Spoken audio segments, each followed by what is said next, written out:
It is September 22, 6:40 a.m. Start of our day. Start of her day, end of mine. Josh ordered breakfast for us today.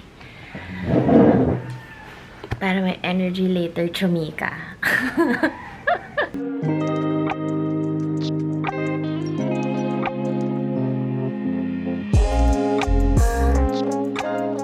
Hey friends, good morning. Almost halfway with my skincare routine nung naisip kong mag-film. I am just preparing right now for the Globe Summit. Sobrang excited ako for this kasi oh my god. Ibang level yung mga kasama ko. I'll be with Sir Francis Kong, Paolo Tibig, Ginger Arboleda of Taksumo, Slater Young, and marami pang sobrang mga magagaling na business owners in the industry. And I will be a part of the panel about leadership. And that's a huge thing because as someone who started with nothing, as someone who started with debt, as someone na wala masyadong alam nung nag-umpisa pa lang sa industriya, it's a really huge thing for me. For the vlog! Good morning! Papunta kami ngayon ng Globe.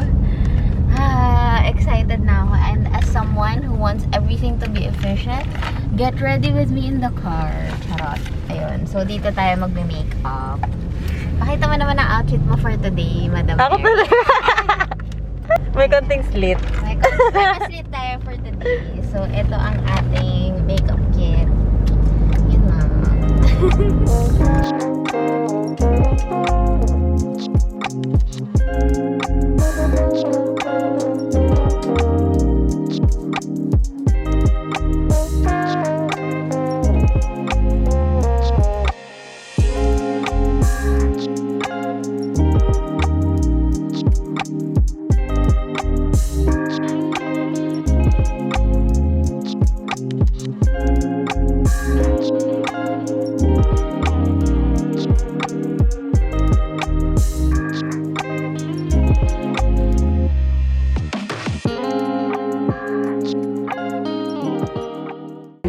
It is my privilege and honor to be able to welcome you all to the G Summit 2022. We wish everyone a meaningful and insightful business summit.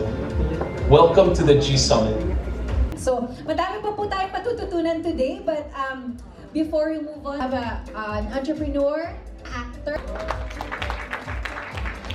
So, ito naman, for our next one, we have an entrepreneur who builds mindful and sustainable brands that takes care of people and the planet. We have the CEO of Lana and Make, Miss Rizza Lana, Sebastian.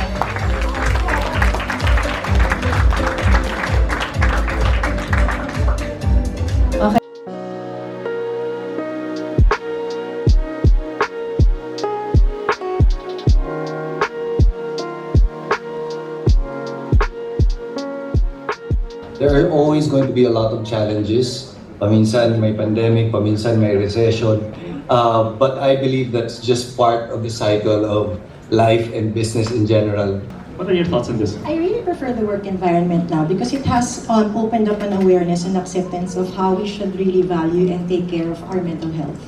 That was something that we were not really thinking of or even considering before. But now this is something that we are taking note of, and we're just, being more conscious about it. Na when do I stop? Are my employees doing okay? Lahat naman tayo, we like having options. We like having freedom of choice into how we could work. Ganon. So, sabi ko nga rin, I would have to echo on Ginger's opinion kanina na sabi ko lagi sa team ko na ang priority lagi dapat is yourself, your family, and then work. So now that they have options, we can still work together even if remote or hybrid.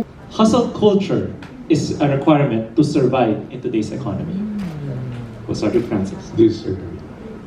Disagree also. Nung nag-pandemic, it really made me question my values as to how I would want to live my life. And I kept on asking myself, Riz, are you balanced right now? Do you have time for yourself? Do you have time for your family? Do you have time for your work? Kailangan mo ring alagaan yung greatest asset in your business, which is yourself. So, agree or disagree, some people are just not meant to be entrepreneurs. Agree. I agree as well. Next, Rizza. Ako naman, kasi assuming na I always hire mga competent people, alam mo yun, I always feel like, aside from being a job fit, it has to be culture fit. So it all boils down to, does your values align to our core values? Kasi if not, we don't want to waste our time together. Kasi if we want to build sustainable relationships talaga na in the long run, na gusto ko kasi if I hire you, I want to really work with you until we all both succeed in business. Ulit, I agree with the statement. Business owners should keep emotions out of business decisions. Disagree. For me, as someone who's very emotional, myself, in my personal aspect, parang natutunan ko na, as a business owner now, natutunan ko nang i-compartmentalize yung emotions ko when I deal with business. So, tayong entrepreneurs, hindi naman tayo robots, di ba? May nararamdaman pa rin tayo. And emotions is part of humanity. And technically, may emotion pa rin kahit you deal with business. So, right now, I just deal with it correctly. So, syempre, as a business owner, you have to be logical. Dapat may sense. Pero maraming mga instances in your business life na you will be in crossroads. I feel like creating correct decisions still involves emotions. I think that leaders can be formed at any given time, no? You can step up eh. There are a lot of opportunities. Mas marami lang siguro in times of crisis. But when you are encountering something difficult, you tend to value whatever resources you have. Kasi ako as a leader, yun nga, I was really pushed to go further as to how could I steer away my ship, kumbaga, towards the right direction. From Ellie Rebusa, how do you manage feelings of doubt? Kapag nag-uumpisa pa lang, sa kahit anong gusto nating gawin sa buhay, lagi tayong takot.